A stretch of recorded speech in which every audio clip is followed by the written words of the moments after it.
One of the stars of the day was rookie lineman Brandon Coleman. I was enamored with the big fella. Talked to him this afternoon right after practice. Brandon, getting out here today, getting to see you, getting first-team reps with the left tackle spot. It's got to feel good at this point in camp to continue to get those opportunities. Yeah, I'm just trying to show out here and show them what I got, and grateful that I get those opportunities. And all I can do is just give everything I have at practice, to keep those opportunities going. And no matter what team what second team, first team I get, I'm going to be out there and just show them what I got.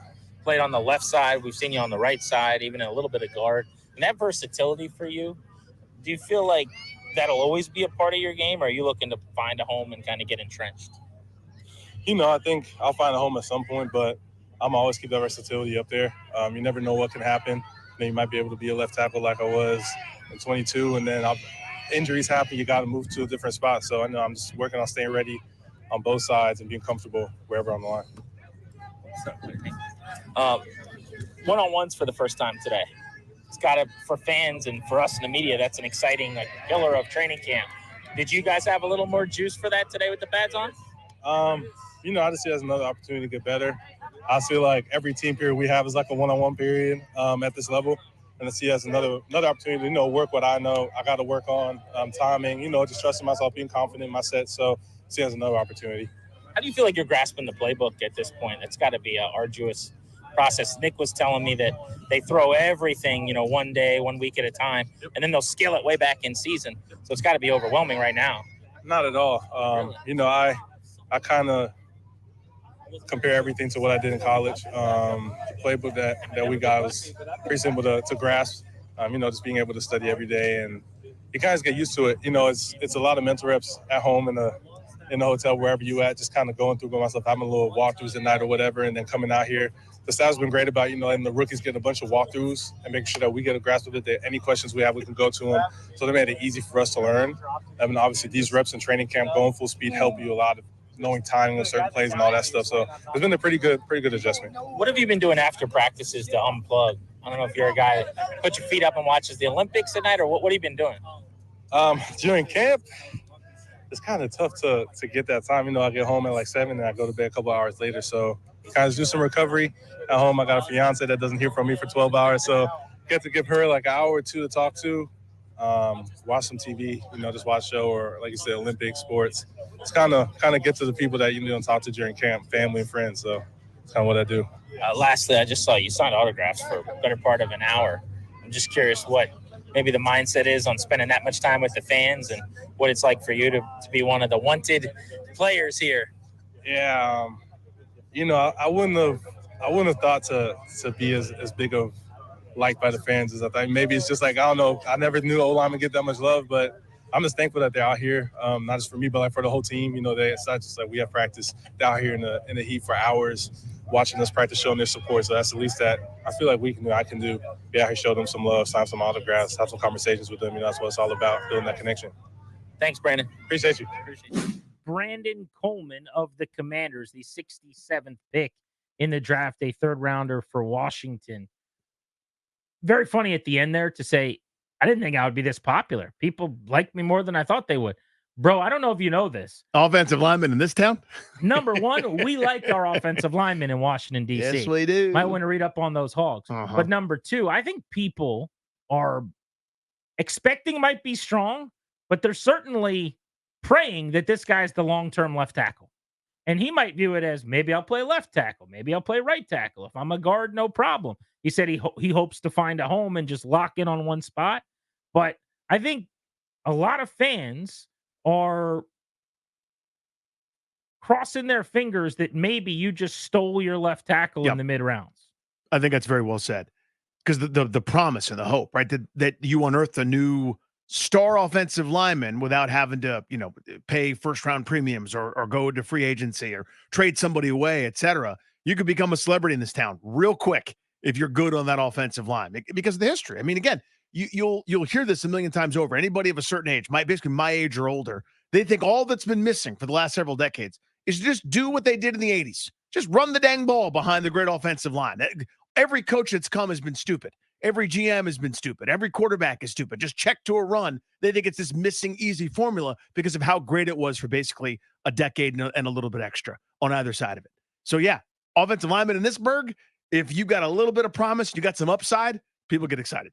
There are 15 offensive linemen at training camp.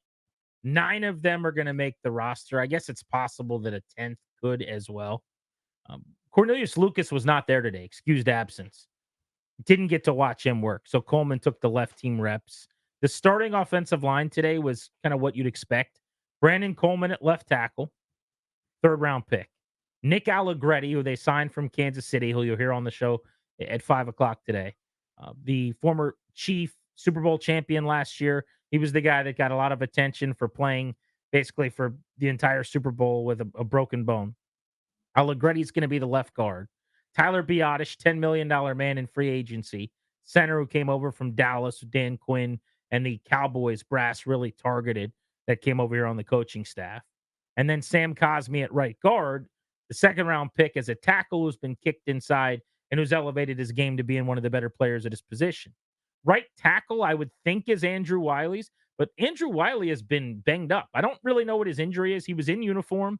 He had his helmet on at different points. He went through some parts of individual drills, didn't really do much of the team stuff today. It's been vague, hasn't it? Some of the reports, like tightness, soreness, things like that. Yeah, I don't know if he's banged up is what I heard, in a knee or something. I don't really know, but I don't think he's seriously hurt, but he's hurt enough that he can't do a lot of practice stuff. So I would think because of what he makes, because he played well at the end of last season, that they will give him the first crack at right tackle. Today it was Trent Scott, who's got some starts in his career, the former Pittsburgh Steeler. But other names, remember, Ricky Stromberg was a 3rd round pick under Ron Rivera's regime. Yep. He's in trouble, maybe. I mean, there's nothing saying he makes the team. Is he as good as he was before a pretty serious injury? Chris Paul's been a mainstay the last couple of years. 7th round pick. He's far from a lock to make this roster. They signed a guy named Michael Dieter from Houston who can play center and guard. I think he would absolutely make the team. He was kind of handpicked by this group. Does Braden Daniels, the 4th round pick by Rivera's group, a tackle last year, now a guard, does he make the roster? So there's a lot of competition. And I'll say one theme you're going to notice, not just on the O-line, but in general around this roster is, I think a lot of the Rivera draft picks are in big trouble. I think the writing's on the wall in a lot of cases. Like if Rivera's still here, you're not cutting guys because it looks bad. But what does Adam Peters care about what the Marty Party evaluated you as 2 years ago? Yeah, hypothetically, let's say they were 10-7 last year and Ron just retired and this new regime came in, it might look a little different. Just like my guy's better. When you were 4-13 and bad on both sides of the ball and frankly unacceptable in a number of positions, and they went out and signed 25 free agents in the first 90 minutes that you could sign people, yeah, some dudes are in trouble. Like the guys that were stars last year at training camp. Remember Mason Brooks, or we swooned over Chris Paul's good reps in a preseason game. Daniels was a long-term project. Maybe not. Maybe there's no long-term. Maybe it's someone else's project, right? He might still be a long-term project. For another team. His time here is a short-term stay. Yeah, for a different franchise, right? I mean, not to be flippant about it, but there's nothing, like if you've produced and you've been consistent, there's nothing to worry about. If you haven't, there's no benefit of the doubt because the current regime is the one that drafted you. You know what I mean? Like this is the nature of the turnover, of the change. And this is frankly why you do it. You bring in expert eyes that aren't just going to say, well, I picked them and I'd like to be right. You know what I mean? You take that ego element out of it. So a few weeks ago, we talked about X factors on this roster. Like I call them pendulum swingers. If this guy ends up being whatever the best version of him is, this is what it looks like. But if he doesn't do that, if he disappoints or underachieves, or he's just a mediocre version of what we're hoping for, then the sight lines change a little bit. You just heard my interview there that I did after practice, Danny, with Brandon Coleman. There is a legitimate case to be made. Non-Jaden Daniels, because quarterback in this league is just different. Right. He is the biggest X factor on this team. I think he is, yeah. As far as if he's awesome at the best position for him, if he's a above average left tackle this year, the sight line for the team changes pretty considerably. Now, if he ends up at guard or he's a backup for 11 weeks and he plays at the very end of the year, it's just a different thing altogether. Now you're counting on Cornelius Lucas or maybe some Trent Scott. But if, let's just say week 1, you're in Tampa, it's hot, you're at Raymond James Stadium, and Brandon Coleman goes out and plays 69 snaps on offense and has 67 really good reps, and they feel like they got their left tackle, we're going to be having different conversations about what this team might be capable of. No question about it. If you'd like one, Normally, if you'd like one of these left tackles, you got to get into Tristan Wirfs territory. Just signed himself a deal worth $28.12 million per. He's having a good day. He's having a nice day. I'd like to be Tristan Wirfs today. Trent Williams, Penei Sewell, Christian Darrisaw, also our producer. Huge contracts in the upper 20s. Again, that's the league.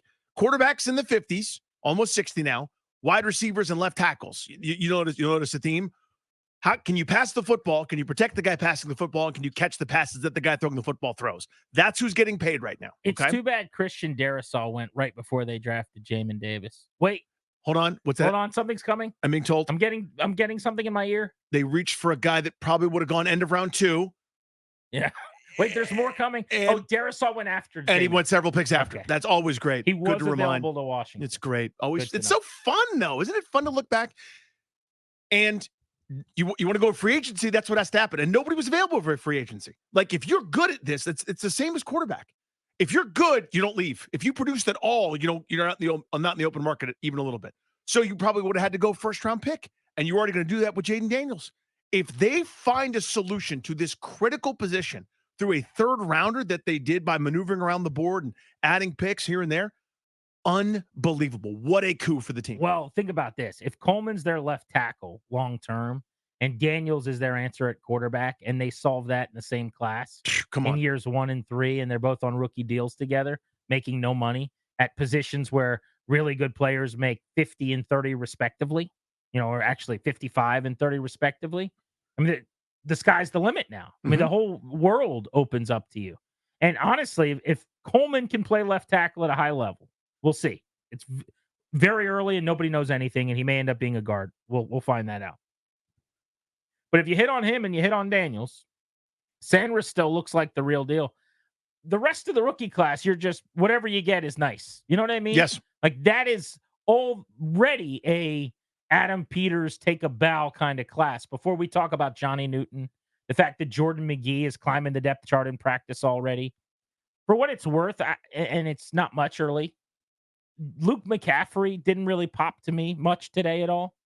And I don't know that he has a whole lot during camp talking to people, which is not to say he's been bad, but there's nothing that stood out where you go, okay, I really like that, or this looks different. And same thing about Ben Sinnott. Project is probably too strong of a word. I think Sinnott early on helps them more as a blocker is what I'm noticing. You're going to have Zach Ertz, if he's healthy, probably being the guy catching passes, and John Bates will be in line. And I think Sinnott does both. Like, you've got your receiver, Ertz, you've got your blocker, Bates, and then I think Sinnott does both. But I'll bet you he's way more involved blocking than getting targets in the first part of the year. I mean, it can take a little bit for tight ends, too. I mean, obviously, you're matriculating from college to pros. There's a big adjustment for everybody. But you've seen sometimes tight ends that don't come from pro-style systems all that often can have a little bit of a funky adjustment to be able to do both in terms of route running and some of the things he was asked to do. So it'll be interesting. I mean, to me, the opportunity was going to be there because I'm not a big Zach Ertz renaissance believer, but if he's still got something in the tank, then all of a sudden his target share or his offensive opportunities might go down. So let's take Daniels out of the equation. If Brandon Coleman is an X factor, because if it goes really well, he raises and elevates what this team's capable of substantially. Maybe he's the leader in the clubhouse in that conversation.